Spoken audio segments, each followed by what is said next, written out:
Assalamualaikum warahmatullahi wabarakatuh. Nama saya Hilda Putri Wardani, NIM B03219015. Saya mengambil jurnal yang pertama berjudul Strategi Manajemen Perubahan Adopsi Pembelajaran Daring di Universitas Nahdlatul Ulama Surabaya.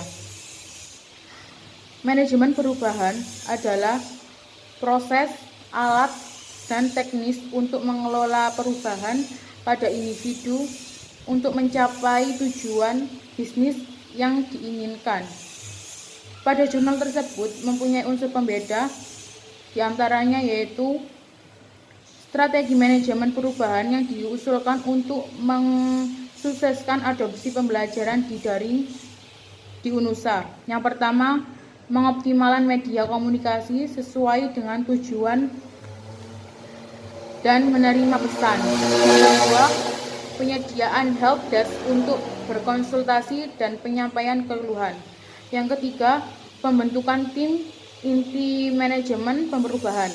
Yang keempat, pengadaan pelatihan teknis dan pedagogik. Yang kelima, penyediaan infrastruktur hardware, software, dan koneksi internet. Yang keenam, pembuatan prosedur pelaksanaan pembelajaran daring mulai administrasi sampai evaluasi. Yang ketujuh, melakukan pengukuran kinerja, dan yang terakhir, memperkuat pemberlangsungan perusahaan.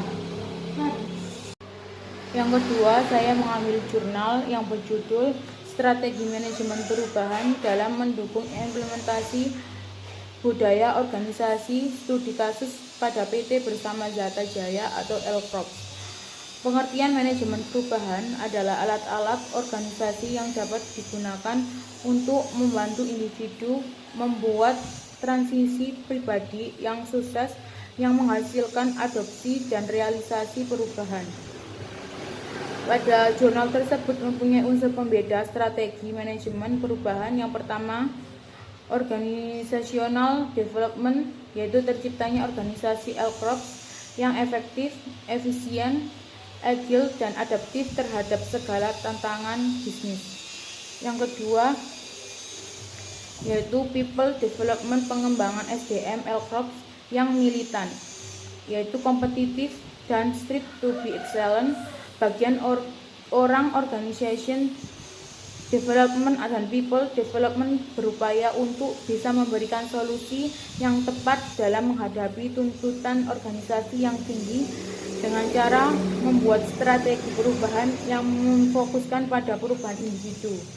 Caranya yaitu merubah nilai-nilai perusahaan yang ada sebelumnya, kemudian menciptakan nilai-nilai baru yang menunjukkan karakter sebagai perusahaan yang memegang erat nilai-nilai Islam dan mampu menjadi pedoman bagi setiap individu agar mampu memberikan peran yang efektif dalam upaya mencapai tujuan yang dilakukan secara bersama-sama.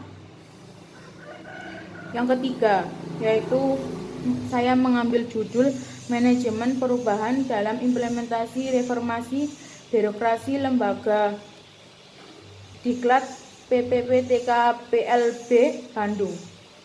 Manajemen perubahan adalah perubahan-perubahan yang dilakukan dalam pengelolaan organisasi, bahwa reformasi dalam sektor publik adalah perubahan secara terencana terhadap struktur dan proses dalam organisasi dengan tujuan untuk menjalankan secara efektif sebagai dorongan untuk menyesuaikan perubahan yang terjadi sehingga organisasi bisa terus bertahan hidup.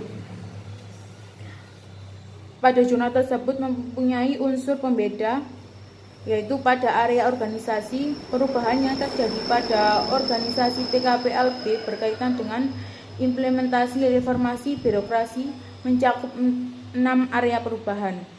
Yang pertama, tata laksana, pengawasan akuntabilitas, SDM, pelayanan publik, serta pola pikir dan budaya kerja. Dalam hal tata laksanaan, perubahan yang terjadi dalam ketalaksanaan di TKPLB adalah telah memanfaatkan penggunaan e-government system sebagai dukungan utama dalam modernisasi dan efisiensi pelaksanaan teknis ketataalaksanaan program-program lembaga TKPLB. Yang ketiga, saya mengambil judul pengembangan manajemen perubahan dalam upaya meningkatkan efektivitas penerapan enterprise resource planning studi case pada PT X. Pengertian tersebut yang ketiga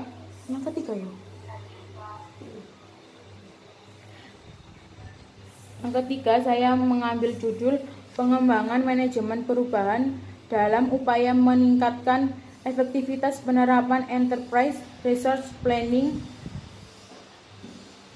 studi case pada PT X. Mempunyai manajemen perubahan adalah bentuk usaha yang dilakukan guna mengelola seluruh akibat yang dihasilkan karena adanya perubahan dalam suatu perusahaan.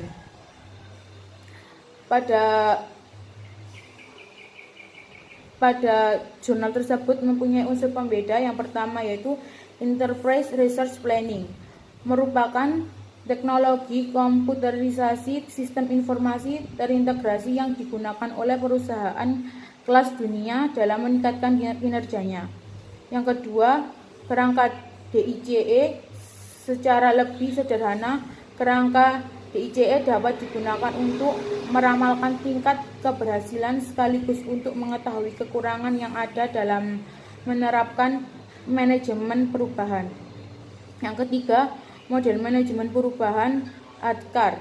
Model perubahan ADKAR dapat digunakan untuk diagnosis resistensi karyawan untuk berubah, membantu transisi karyawan melalui proses perubahan, membuat rencana aksi yang sukses untuk kemajuan pribadi dan profesional selama proses perubahan.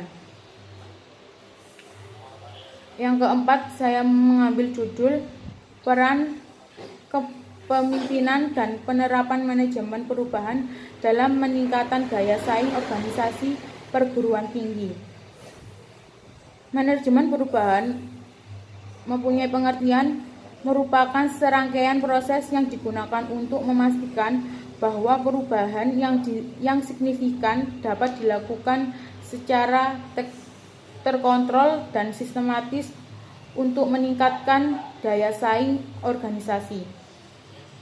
Jurnal tersebut mempunyai unsur pembeda, yaitu manajemen perubahan merupakan serangkaian proses yang digunakan untuk memastikan bahwa perubahan yang signifikan dapat dilakukan secara terkontrol dan sistematis untuk meningkatkan daya saing organisasi. Kemudian melakukan perubahan fundamental untuk dapat menghasilkan nilai-nilai akademis, sosial, dan ekonomi merupakan kata kunci dalam transformasi sebuah perguruan tinggi. Transformasi kelembagaan ini mencakup penyelarasan atau perancangan ulang dari strategi, struktur, sistem, stakeholders, relation, staff, skill, style of leadership, dan shared value. Terima kasih. Wassalamualaikum warahmatullahi wabarakatuh.